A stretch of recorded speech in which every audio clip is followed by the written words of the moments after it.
Welcome everyone, this is तरुण लावत और आज हम पढ़ने जा रहे हैं केमिकल बॉन्डिंग का एक और नया लेक्चर। आज हम पढ़ेंगे मॉलिक्यूलर ऑर्बिटल थ्योरी, MOT। क्या है ये MOT? Molecular orbital theory. ठीक है, इससे पहले हमने क्या पढ़ी थी? वैलेंस बॉन्ड थ्योरी, VBT, है ना। अकॉर्डिंग टू VBT क्या होता था कि ऑर्बिटल्स आपस में ओवरलैप कर लेते थे, या तो साइड ऑन ओवरलैप या फिर हेड ऑन ओवरलैप, और हमको बॉन्ड्स मिल जाते थे जिसको बोलते हैं सिग्मा बॉन्ड या पाई बॉन्ड। लेकिन मॉलिक्यूलर ऑर्बिटल थ्योरी कुछ डिफरेंट पर्सपेक्टिव से चलती है। ठीक, मॉलिक्यूलर ऑर्बिटल थ्योरी हमको क्या बताती है? इस सबसे पहली बात, ये थ्योरी एप्लीकेबल है डायटोमिक मॉलिक्यूल्स के ऊपर। डायटोमिक मॉलिक्यूल्स यानी कि जैसे O2, N2, H2, राइट, ठीक, F2, इस तरीके के जितने भी मॉलिक्यूल्स हैं हमारे पास, उन पे ये थ्योरी एप्लीकेबल है, राइट। तो मॉलिक्यूलर ऑर्बिटल थ्योरी किसके लिए है? हम किसके लिए पढ़ने जा रहे हैं? डायटोमिक मॉलिक्यूल्स के लिए। ठीक, डायटोमिक मॉलिक्यूल्स इससे स्टडी करेंगे। ठीक है, डायटोमिक मॉलिक्यूल्स में भी होमोडायटोमिक, हमारे सिलेबस में कौन सा स्टडी करना है हमको? होमोडायटोमिक। ठीक है, होमोडायटोमिक मतलब कि जो दो एटम्स होंगे वो दोनों सेम होने चाहिए, है ना। हेटेरोडायटोमिक क्या होते हैं मॉलिक्यूल्स? हेटेरोडायटोमिक मॉलिक्यूल्स कौन से होंगे? जैसे कि फॉर एग्जांपल मैं बात करूँ CN की, इसमें एक कार्बन एक नाइट्रोजन है। ठीक है, CO की बात करूँ, कार्बन है और एक ऑक्सीजन है। लेकिन हमें कौन से पढ़ने हैं? सिर्फ होमोडायटोमिक। होमोडायटोमिक कौन से? इसमें सेम हो, जैसे कि ऑक्सीजन, नाइट्रोजन, हाइड्रोजन, फ्लोरीन, इस तरीके के जितने भी डायटोमिक मॉलिक्यूल्स हैं उनके बारे में हमको स्टडी करना है based on molecular orbital theory. ठीक है, ओके। अच्छा, अब मॉलिक्यूलर ऑर्बिटल थ्योरी क्या कहती है? देखो, मॉलिक्यूलर ऑर्बिटल थ्योरी ये कहती है कि जब दो एटम्स कंबाइन करते हैं और उनके ऑर्बिटल्स आपस में कंबाइन करते हैं तो वो क्या करते हैं? वो नए ऑर्बिटल्स को जन्म देते हैं, यानी कि एक मॉलिक्यूल बन जाता है वो, और उस मॉलिक्यूल के अपने नए ऑर्बिटल्स होते हैं, है ना। हमने VBT में क्या पढ़ा था कि जब एक मॉलिक्यूल एक एटम दूसरे एटम्स के साथ कंबाइन करता है तो वो हाइब्रिडाइजेशन करता है, अपने शेप को पहले चेंज करता है और फिर उसके साथ क्या करता है? दूसरे एटम के साथ ओवरलैपिंग करता है, जैसे भी पॉसिबल है। लेकिन यहाँ पे बात अलग है। यहाँ पे क्या है? वो कह रहा है कि दो एटम्स पास में आते हैं और एक दूसरे से कंबाइन होते हैं और नए मॉलिक्यूलर ऑर्बिटल्स क्या हो जाते हैं? फॉर्म हो जाते हैं, है ना। जैसे कि फॉर एग्जांपल अगर मैं इसको एक सिंपल से शब्दों में समझाऊं तो मान लो ये कोई एटम है हमारे पास, ठीक है, made up of only S orbital, 1s orbital, है ना, ये इसका न्यूक्लियस है ना। और ऐसा ही एक और एटम है, इसका न्यूक्लियस है, ये भी 1s ऑर्बिटल है, राइट। तो जब ये दोनों आपस में आके कंबाइन करेंगे, ये कितने ऑर्बिटल्स हैं? 2 ऑर्बिटल्स हैं। जब ये आपस में कंबाइन करेंगे ये दोनों न्यूक्लियस, है ना, एक नया मॉलिक्यूल बनाएंगे, डायटोमिक मॉलिक्यूल। ये दोनों एटम है, for example this is one atom and this is another atom, और इस एटम में एक ही ऑर्बिटल है 1s, इस एटम में भी एक ही ऑर्बिटल है 1s। ठीक है, अब जब ये दोनों आके मॉलिक्यूल्स बनेंगे, कंबाइन करेंगे तो क्या होगा? ये कितने ऑर्बिटल्स हैं? 2 ऑर्बिटल हैं, किसका 1s और एक इसका 1s। तो जब ये कंबाइन करेंगे तो ये 2 नए ऑर्बिटल्स बनाएंगे। उन 2 नए ऑर्बिटल्स को हम क्या बोलते हैं? Molecular orbitals. यानी कि जब ये आपस में कंबाइन करेंगे तो इस तरीके से कुछ 2 ऑर्बिटल्स बनेंगे। देखो, ये तो करीब में आ गए हैं, न्यूक्लियस है ना, करीब आ गए बहुत ज़्यादा, और एक ऑर्बिटल तो यहाँ बन गया इस तरीके से, और दूसरा ऑर्बिटल कुछ इस तरीके से बन गया, इस तरीके से। ठीक है, तो एक मॉलिक्यूलर ऑर्बिटल ये हो गया और एक मॉलिक्यूलर ऑर्बिटल ये हो गया, यानी कि ये 2 ऑर्बिटल्स कंबाइन करके 2 नए ऑर्बिटल्स में कन्वर्ट हो गए। 2 ही नए ऑर्बिटल में कंबाइन होंगे। ऐसा नहीं होगा कि 2 ऑर्बिटल्स मिलके कोई नया एक मॉलिक्यूलर ऑर्बिटल बना रहे हैं, ऐसा नहीं होगा। 2 एटॉमिक ऑर्बिटल्स मिलके 2 नए मॉलिक्यूलर ऑर्बिटल्स बना लेंगे, यानी जब वो मॉलिक्यूल बनेगा तो वो नए 2 ऑर्बिटल्स फॉर्म करेगा। अब देखो, ये जो 2 नए ऑर्बिटल्स बनते हैं, एक को हम बोलते हैं बॉन्डिंग ऑर्बिटल्स। क्या बोलते हैं? Bonding orbitals. और दूसरे को बोलते हैं एंटी बॉन्डिंग ऑर्बिटल्स। ठीक है, अब बॉन्डिंग ऑर्बिटल्स की एनर्जी कम होती है और एंटी बॉन्डिंग ऑर्बिटल्स की एनर्जी क्या होती है? ज़्यादा होती है। बॉन्डिंग ऑर्बिटल्स में जो इलेक्ट्रॉन होते हैं वो क्या करते हैं? वो न्यूक्लियस को जोड़ के रखते हैं, और एंटी बॉन्डिंग ऑर्बिटल्स में जो इलेक्ट्रॉन होते हैं वो क्या करते हैं? न्यूक्लियस को दूर करने की कोशिश करते हैं। यानी कि जितने ज़्यादा इलेक्ट्रॉन बॉन्डिंग ऑर्बिटल्स में होंगे उतना ही ज़्यादा मॉलिक्यूल स्टेबल होगा, और अगर ज़्यादा इलेक्ट्रॉन एंटी बॉन्डिंग ऑर्बिटल्स में चले गए तो मॉलिक्यूल की स्टेबिलिटी क्या हो जाएगी? कम हो जाएगी, और हो सकता है वो फॉर्म ही ना हो। अगर एंटी बॉन्डिंग ऑर्बिटल्स में ज़्यादा इलेक्ट्रॉन्स चले गए तो मॉलिक्यूल की स्टेबिलिटी क्या हो जाएगी? ख़राब हो जाएगी, और हो सकता है वो टूट जाए या वो बने ही ना, राइट। तो ये जो देखो, अंदर वाला जो ऑर्बिटल है इसको मैं बोल सकता हूँ बॉन्डिंग ऑर्बिटल, और ये जो बाहर की तरफ है उसको बोल सकता हूँ anti bonding orbitals. Bonding orbital की क्या पहचान होती है? बॉन्डिंग ऑर्बिटल्स में जो इलेक्ट्रॉन की डेंसिटी होती है वो न्यूक्लियस के बीच में होती है ज़्यादातर, है ना।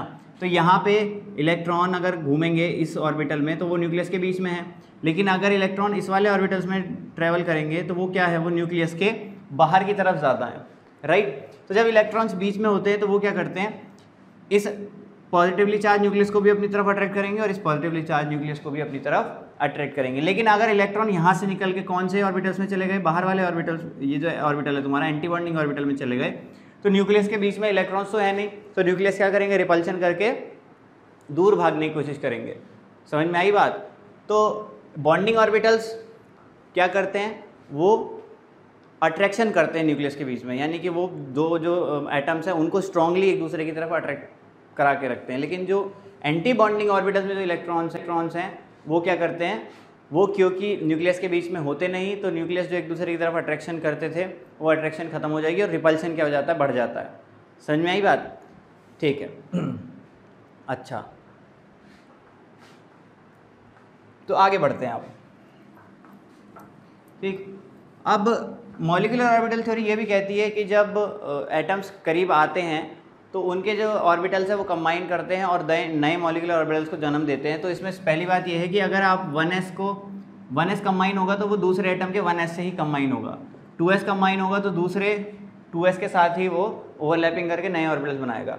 सिमिलरली 2p ऑर्बिटल्स दूसरे वाले एटम के 2p ऑर्बिटल्स के साथ ही ओवरलैपिंग करके बनाएगा। अब p ऑर्बिटल्स भी 3 होते हैं, मान लो एक है x एक्सिस पे, एक है y एक्सिस पे, एक है z एक्सिस पे, ठीक है। और इसके भी जो 3 p ऑर्बिटल्स हैं, एक है x एक्सिस पे, एक है y एक्सिस पे, एक है z एक्सिस पे।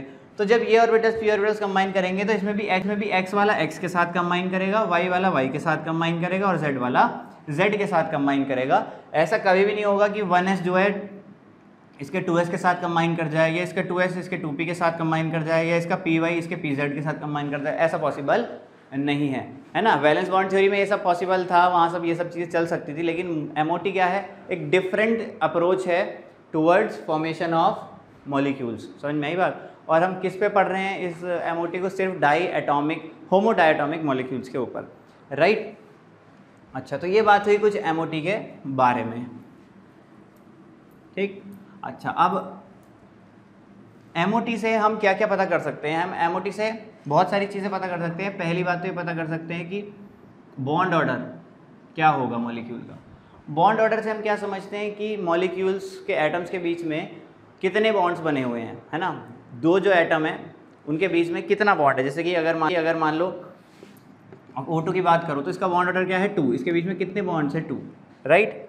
लेकिन अगर आप ओजोन की बात करो कितना बॉन्ड ऑर्डर है। देखो, इस ऑक्सीजन के साथ कितनी स्पीशीज जुड़े हुए हैं, 2। और इन दोनों स्पीशीज के बीच में कितने बॉन्ड्स हैं, 3 बॉन्ड है ना। तो 3 divided by 2 is equals to 1 point कितना हो गया ये 5। तो इसका बॉन्ड ऑर्डर कितना आया, 1.5, राइट। यानी कि एक इसके पास है और ये एक हाफ अगर आप डिवाइड कर दो तो कुल मिला के मॉलिक्यूल के एटम्स के बीच में कितना बॉन्ड बैठ रहा है, 1.5। एवरेज कितना बैठ रहा है, 1.5 बॉन्ड का, है ना, 1.5 बॉन्ड का। तो इसको कहते हैं बॉन्ड ऑर्डर, राइट। तो MOT से हम क्या क्या जानेंगे, बॉन्ड ऑर्डर जानेंगे, बॉन्ड लेंथ के बारे में जानेंगे, ठीक है, बॉन्ड डिसोसिएशन एनर्जी के बारे में जानेंगे, राइट। और हम जानेंगे कि जो हमारा मॉलिक्यूल है उसका मैग्नेटिक बिहेवियर कैसा है, ठीक है, उसका मैग्नेटिक बिहेवियर के बारे में हम जानेंगे, ठीक है। तो ये कुछ चीज़ें हैं जो MOT से हम स्टडी करेंगे, राइट। तो अब MOT का जो हम स्कीमेटिक डायग्राम है या फिर ये कह लो पढ़ने के लिए हम किस तरीके से इसके डायग्राम्स को बनाते हैं उसके बारे में बात करते हैं। ओके, चलो। तो सबसे पहले देखो क्या करेंगे, हम एग्जाम्पल लेता हूँ, चलो मैं ऑक्सीजन का ही, ठीक है, ऑक्सीजन के एग्जाम्पल से, O2 के एग्जाम्पल समझाता हूँ, ठीक। तो हम क्या करेंगे, देखो सबसे पहले ऑक्सीजन का एटॉमिक नंबर कितना होता है, ऑक्सीजन का एटॉमिक नंबर है 8। इलेक्ट्रॉनिक कन्फिग्रेशन क्या होगी, 1s2 2s2 एंड 2p4, है ना। इसके पास 1s ऑर्बिटल है, 2s ऑर्बिटल है और फिर p के 3 ऑर्बिटल्स इसके पास मौजूद हैं, राइट। अब कैसे बनाएंगे, देखो 2 ऑक्सीजन की बात हो रही है। एक ऑक्सीजन का 1s मैंने इधर बनाया और दूसरे ऑक्सीजन का 1s मैंने इधर बनाया। ठीक, ये एटॉमिक ऑर्बिटल्स हैं। जब ये कंबाइन करते हैं तो ये क्या करेंगे, दो नए मॉलिक्यूलर ऑर्बिटल्स को जन्म देंगे। ठीक है, उन मॉलिक्यूलर ऑर्बिटल्स को मैं क्या बोलूँगा, देखो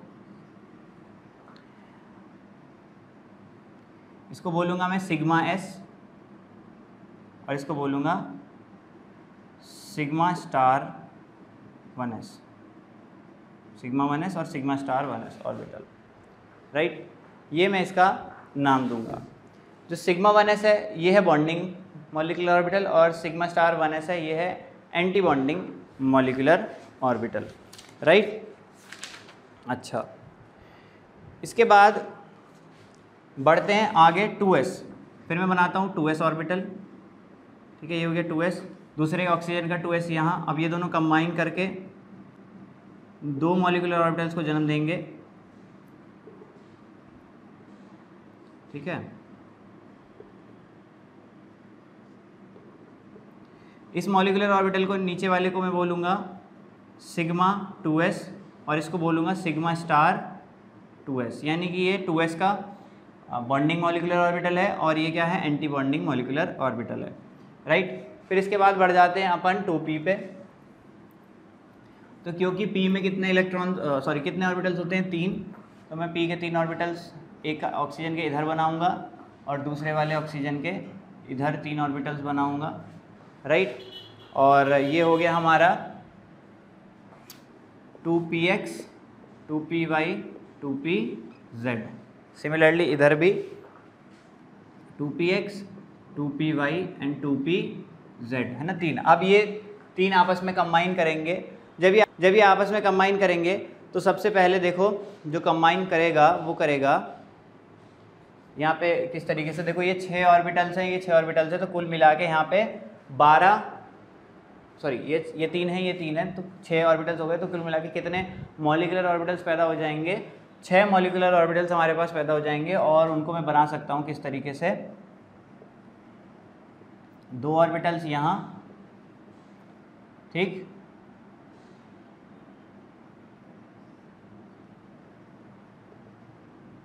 और 2 ऑर्बिटल्स यहाँ पे। उसके बाद एक ऑर्बिटल यहाँ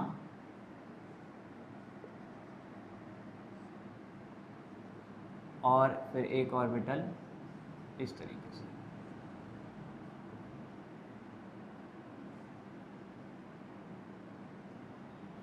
समझ में आई बात?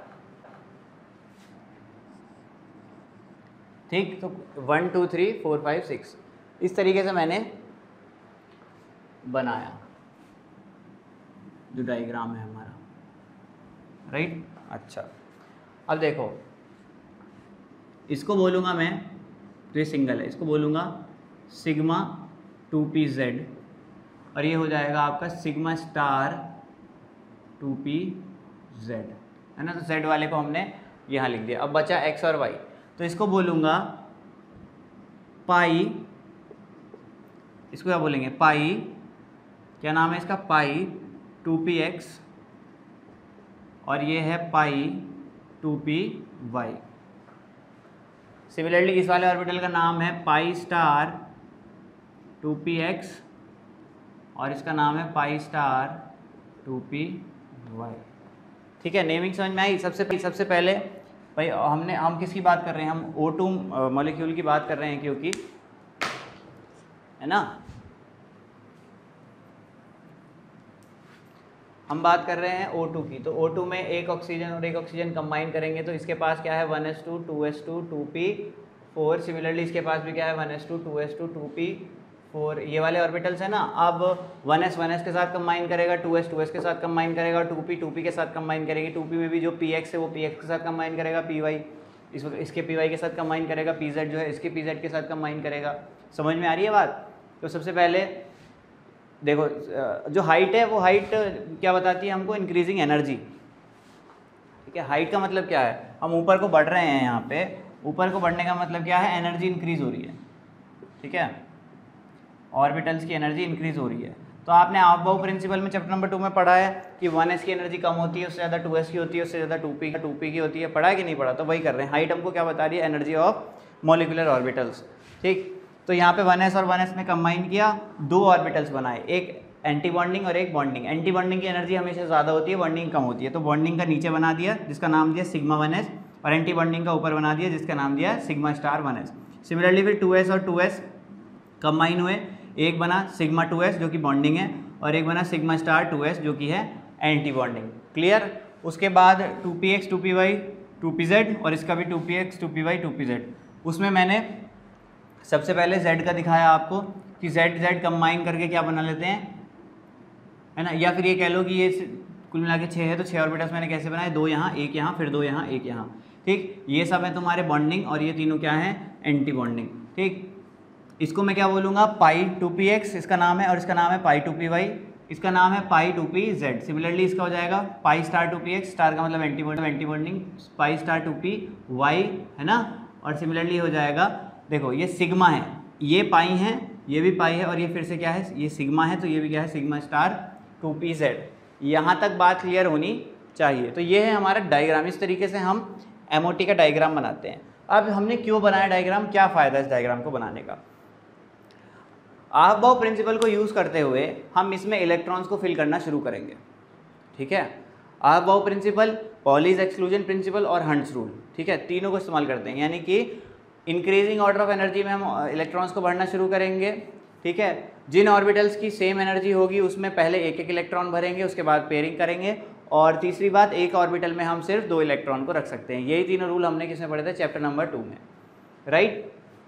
चलिए, तो हम बात कर रहे हैं किसकी? ऑक्सीजन की, O2 की, है ना। तो O2 के पास कितने इलेक्ट्रॉन्स है? कुल मिला के 16 इलेक्ट्रॉन्स इसके पास हैं, राइट। अब 16 इलेक्ट्रॉन्स को हम फिल करना स्टार्ट करते हैं। ठीक भाई, पहले आप ऐसे बनाओ, पहले मैं सिंपल वाला बनाता हूँ, रुक जाओ, ऑक्सीजन की बात कर रहे हैं ना।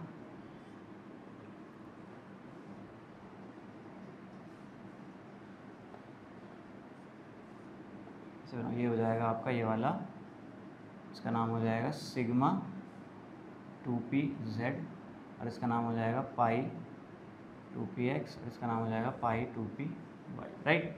तो अभी ऑक्सीजन की बात कर रहे हैं। अभी फिलहाल ये डायग्राम इस तरीके से, for oxygen, nitrogen and fluorine, right. वो मैं बताऊंगा कि मैंने क्यों चेंज किया, आगे उस बात को हम स्टडी करेंगे। ठीक है, अभी फिलहाल बात करते हैं कितने इलेक्ट्रॉन हमारे पास? 16 इलेक्ट्रॉन्स को फिल करना हम स्टार्ट करेंगे यहाँ से, राइट। यहाँ से स्टार्ट करते हैं। तो पहले 2 इलेक्ट्रॉन यहाँ, फिर 2 इलेक्ट्रॉन यहाँ पे, फिर 2 इलेक्ट्रॉन यहाँ पे, और फिर 2 इलेक्ट्रॉन हमारे यहाँ आ गए, राइट। कितने हो गए? 2 2 4 2 6 2 8। ठीक, इसके बाद फिर 2 इलेक्ट्रॉन यहाँ, कितने हो गए? 10 इलेक्ट्रॉन हो गए। कितने इलेक्ट्रॉन हो गए? 10। 6 और बढ़ने हैं, ठीक है। तो 11 12 13 14 15 16। तो मैंने कितने इलेक्ट्रॉन्स को फिलअप कर दिया? 16 इलेक्ट्रॉन्स को, ठीक है। मॉलिक्यूल बन गया है, और उसके फिर कौन कौन से ऑर्बिटल में किस किस तरीके से इलेक्ट्रॉन्स हो गए वो मैं फिल करता हुआ चला गया। ठीक, अच्छा, अब देखो यहाँ से मुझे क्या क्या जानकारी मिलेगी। सबसे पहले देखो इसमें बॉन्डिंग इलेक्ट्रॉन्स कितने हैं? बॉन्डिंग इलेक्ट्रॉन्स मतलब कि बॉन्डिंग इलेक्ट्रॉन्स का मतलब क्या है? जो कि बॉन्डिंग ऑर्बिटल्स में है। जो नीचे वाला ऑर्बिटल होगा वो बॉन्डिंग ऑर्बिटल होगा। तो ये हो गया 2 इलेक्ट्रॉन्स यहाँ पे, फिर 2 इलेक्ट्रॉन यहाँ पे बॉन्डिंग में, फिर 2 इलेक्ट्रॉन यहाँ पे, फिर 2 इलेक्ट्रॉन यहाँ पे, फिर 2 इलेक्ट्रॉन यहाँ पे है ना। तो नीचे वाला हमेशा क्या होता है? बॉन्डिंग होता है। तो 2 to 4 और 2 to 4 to 6 to 8 to 10, और ये कितना हो गया आपका? कुछ गलत कर रहा हूँ क्या मैं भाई? 2 तो ये हो गए, 2 ये हो गए 4, फिर 2 ये हो गए 6, फिर 8, फिर 10, है ना। 10 हो गए। बॉन्डिंग इलेक्ट्रॉन्स कितने हमारे पास? 10 इलेक्ट्रॉन्स हो गए। कितने हैं? 10। अब बात करते हैं एंटी बॉन्डिंग इलेक्ट्रॉन्स कितने हैं।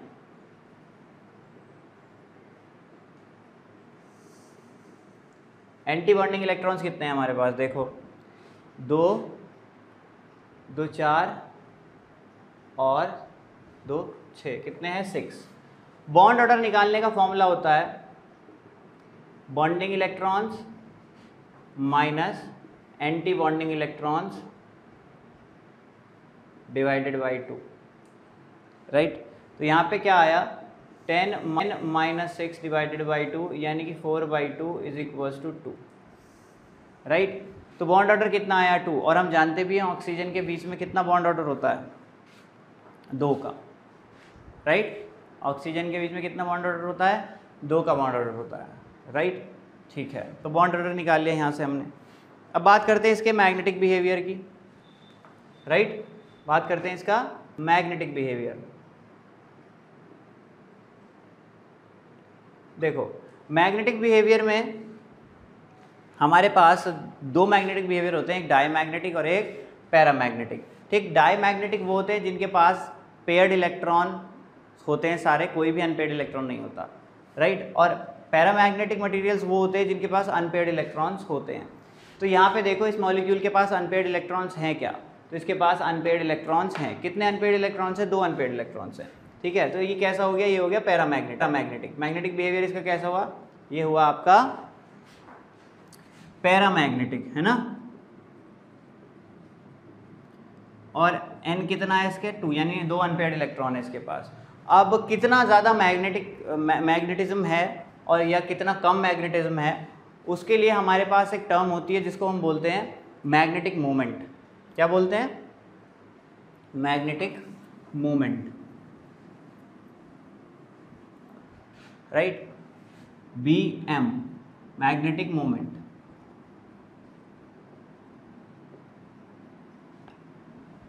समझ में आई बात, कितना मैग्नेटिज्म है इसके पास, तो उसका फॉर्मूला होता है हमारे पास मैग्नेटिक मोमेंट का √n n+2, राइट।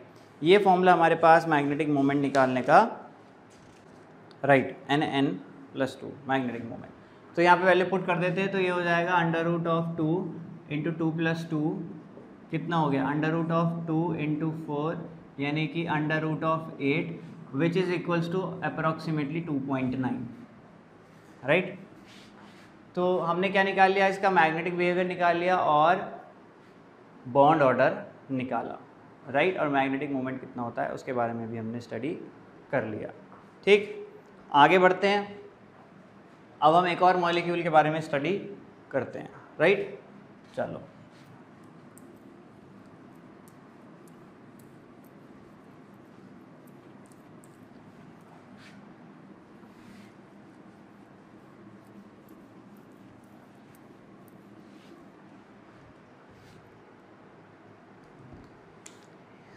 बात करते हैं, एक मॉलिक्यूल सेलेक्ट कर लेता हूं मैंने मॉलिक्यूल सेलेक्ट किया है O2+,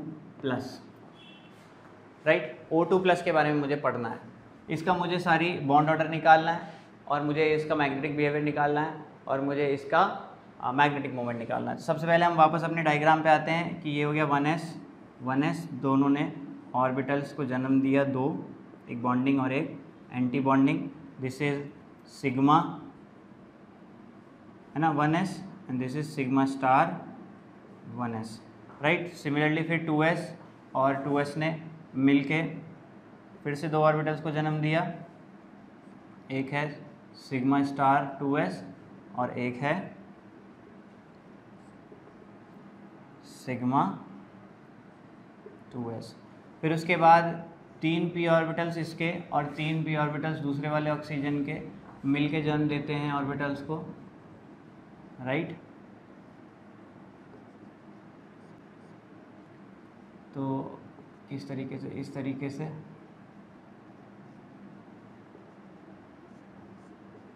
है ना। इस वाले का नाम क्या होता है, सिग्मा 2pz, और इसका नाम है सिग्मा स्टार 2pz। इसका क्या नाम है, इसका नाम है पाई 2px, इसका नाम क्या है पाई 2py, इसका नाम हो गया पाई स्टार 2px, इसका नाम हुआ पाई स्टार 2py, राइट। और उसके बाद ये सब हमारे पास है। अब इसमें देखो O2+, इसमें इलेक्ट्रॉन्स कितने हैं, तो इलेक्ट्रॉन्स अगर हम पता करें, इसमें टोटल इलेक्ट्रॉन्स बैठेंगे O2 में, एक ऑक्सीजन में 8, दूसरे ऑक्सीजन में भी 8, 16, और प्लस का मतलब क्या है, एक इलेक्ट्रॉन लूज कर दिया, तो इसमें कितने इलेक्ट्रॉन्स है 15 इलेक्ट्रॉन्स है। 15 इलेक्ट्रॉन्स को अकॉर्डिंग टू आप वो प्रिंसिपल में भरना शुरू करता हूँ, यानी 2 इलेक्ट्रॉन यहाँ आए, फिर 2 इलेक्ट्रॉन यहाँ, 2 इलेक्ट्रॉन यहाँ, 2 इलेक्ट्रॉन यहाँ, 8 इलेक्ट्रॉन फिल कर दिए। फिर ये हो गए 10, ठीक है, 11, 12, 13, 14 और 15, राइट। बॉन्ड ऑर्डर की बात कर लेते हैं। बॉन्ड ऑर्डर क्या होगा?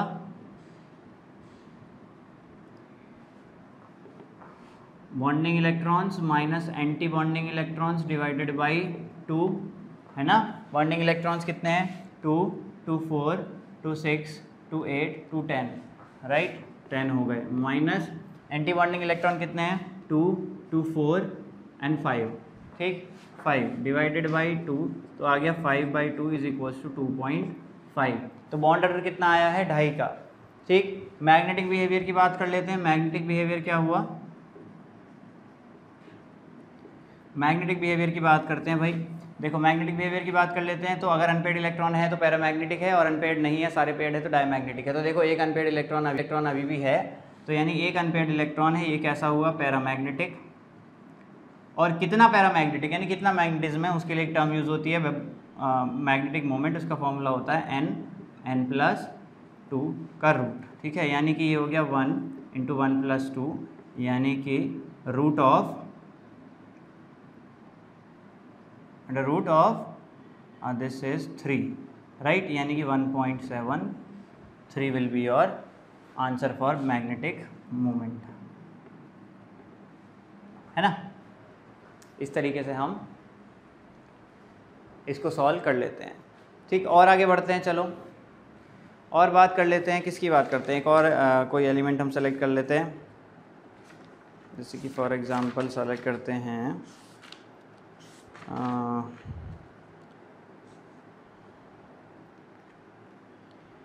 फ्लोरीन को सेलेक्ट कर लेते हैं। चलो F2 को सेलेक्ट करते हैं, राइट। एक और मॉलिक्यूल को ले लेते हैं भाई।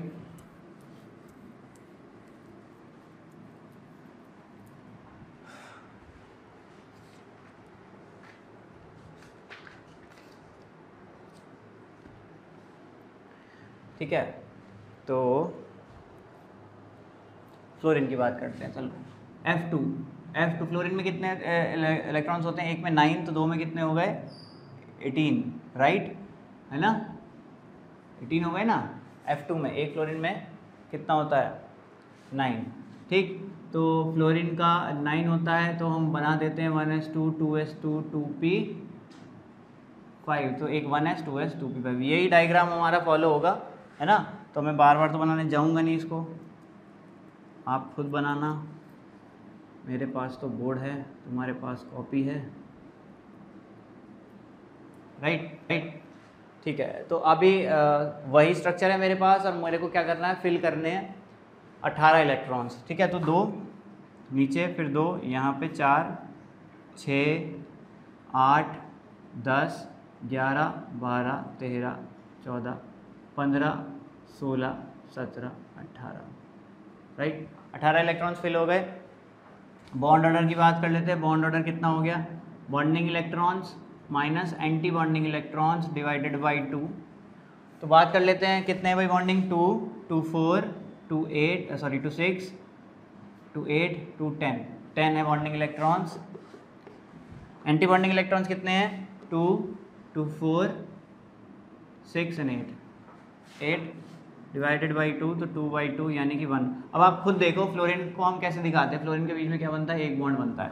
तो दे दिया ना बॉन्ड ऑर्डर ने आंसर, ठीक। अब बात करते हैं मैग्नेटिक बिहेवियर की। मैग्नेटिक बिहेवियर की बात कर लो, तो यहाँ पे अनपेड इलेक्ट्रॉन्स तो हैं 0, तो ये तो मैग्नेटिज्म शो करता नहीं। ये क्या है? Diamagnetic material, diamagnetic material, right. इसका BM कितना आएगा? इसका BM आएगा 0। डायमैग्नेटिक का मैग्नेटिक मोमेंट कितना होता है? 0, राइट। अच्छा, इसी तरीके से मैं F2 माइनस का भी निकाल सकता हूँ, F2 प्लस का भी निकाल सकता हूँ, राइट। अच्छा, तो ये बात हुई MOT से हम कैसे निकालते हैं चीज़ों को, ठीक। अब देखो बात क्या है कि भाई अब मुझे मान लो फॉर एग्जांपल C2 है ना, C2 के बारे में पता करना है, या फिर B2, है ना, बोरोन का होमोडायटॉमिक मॉलिक्यूल के बारे में बात करूँ मैं, है ना, या फिर मैं बात करूँ नाइट्रोजन के बारे में, N2, है ना, नाइट्रोजन के बारे में बात करते हैं, चलो वो बहुत बढ़िया है, नाइट्रोजन के बारे में बात करते हैं, राइट। चलिए नाइट्रोजन के बारे में बात करते हैं। नाइट्रोजन का कितना एटॉमिक नंबर होता है? 7, तो है कितना इलेक्ट्रॉन से? 14 इलेक्ट्रॉन से इसके पास, दिख रहा है ये, ठीक है, ठीक। अच्छा, इसकी इलेक्ट्रॉनिक कन्फिग्रेशन क्या होगी? 1s2 2s2 2p3, देखो, है ना। तो अभी भी यही डायग्राम चलेगा? नहीं, डायग्राम को मुझे चेंज करना पड़ेगा। ये जो यहाँ पे है मैं थोड़े से चेंजेस करूँगा। ये डायग्राम एप्लीकेबल है only for oxygen, for fluorine and for neon.